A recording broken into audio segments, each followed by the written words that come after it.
Bonjour Nicolas Boutin. Vous êtes journaliste chez Valeurs Actuelles et donc il y a eu un rebondissement dans l'affaire. Donc les grands-parents ont été mis en garde à vue, ainsi qu'un oncle et une tante. Ils ont été relâchés, ils sont sortis de garde à vue. Que pensez de cette garde à vue et de ses conclusions ? Alors déjà, il convient de rester très prudent vis-à-vis de cette affaire, vis-à-vis des avancées. On a beaucoup, ça a été vendu comme le dénouement étant proche dans cette affaire. Il n'en est rien pour l'instant, c'est-à-dire que on a une avancée majeure puisque ce sont les premières gardes à vue liées à la disparition d'Émile qui ont eu lieu après 20 mois d'enquête très technique, d'enquête très scientifique. Mais actuellement, donc il faut bien avoir en tête que les grands-parents et effectivement l'oncle et la tante ont été relâchés sans poursuite de cette garde à vue après 44 à 46 heures de garde à vue, d'audition très difficile. On est revenu sur leur emploi du temps, on est revenu sur tous les témoignages qu'ils ont déjà donnés jusqu'à présent. On leur a fait répéter plusieurs fois. Et puis ensuite, on les a mis face aux éléments techniques et scientifiques pour qu'ils puissent s'expliquer devant les enquêteurs.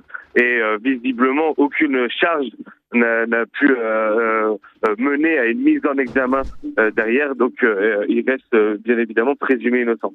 Alors, il reste présumé innocent. La presse, malgré tout, on a senti une espèce de joie sauvage à dire ça y est, on a enfin arrêté le patriarche. On parlait de clan, d'un clan qui n'était pas si soudé. Donc, on a brusquement, on avait l'impression qu'il s'agissait d'une tribu de gitans receleurs de métaux non ferreux qui étaient enfin chopés par la gendarmerie pour leur faire rendre gorge. On sent que parfois ce serait le scénario idéal pour certains. Il faut quand même le reconnaître que c'est l'hypothèse la plus simple qui se présente aux enquêteurs, que cela se passe dans l'intrafamilial. Mais effectivement, pour l'instant, on n'en est pas là. L'enquête ne le démontre pas. Il faut avoir à l'esprit aujourd'hui que l'enquête se resserre autour de 17 éventuels suspects, les 17 personnes présentes au sein du hameau du Haut-Vernay le jour de la disparition, le 8 juillet 2023, le jour de la disparition d'Émile, puisque c'est lorsque chacun de ces suspects, en tout cas, enfin chacun, de ces habitants qui sont pour le coup des résidences secondaires du Haut-Vernay ont été reconvoqués le 28 mars 2024 pour la remise en situation, vous savez, et ça correspond 2 jours avant la découverte des restes humains appartenant à Émile. Et donc ce que concluent les enquêteurs, c'est que il y aurait donc quelqu'un qui aurait déplacé le corps et qui aurait mis autour quelques temps avant cette mise en situation, le corps sur ce chemin pour faire croire au scénario accidentel. Mais maintenant, ce que l'on peut savoir, c'est que après l'analyse de ce crâne, c'est qu'il y a bien eu un coup violent sur le facial, comme dit le procureur, que les vêtements n'ont pas subi la décomposition du corps. Et il faut également avoir en mémoire que le corps, il faut retenir que le corps a été déplacé au moins 2 fois. Il a été d'abord gardé dans un endroit à l'abri qui n'a pas été enfoui.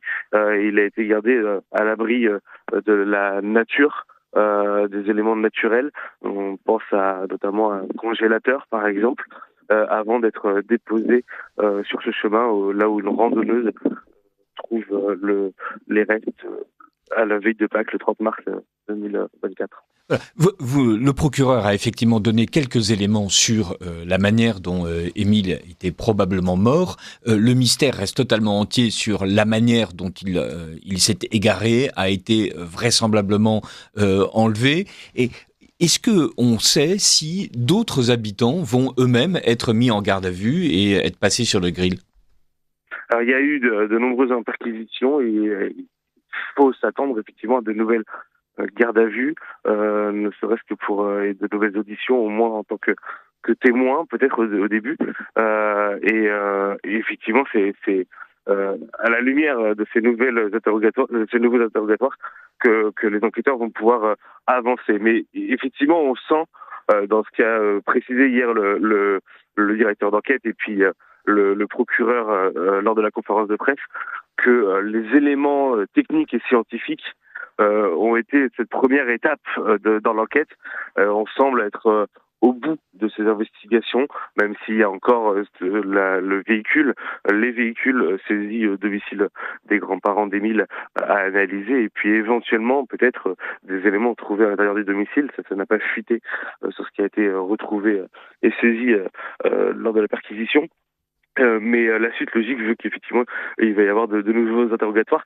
Il faut savoir qu'il y a déjà eu 287 auditions de témoins depuis le début. C'est un travail méticuleux, faramineux que réalise la section de recherche de la gendarmerie de Marseille. Bien, merci beaucoup Nicolas Boutin d'avoir fait le point sur cette affaire avec nous.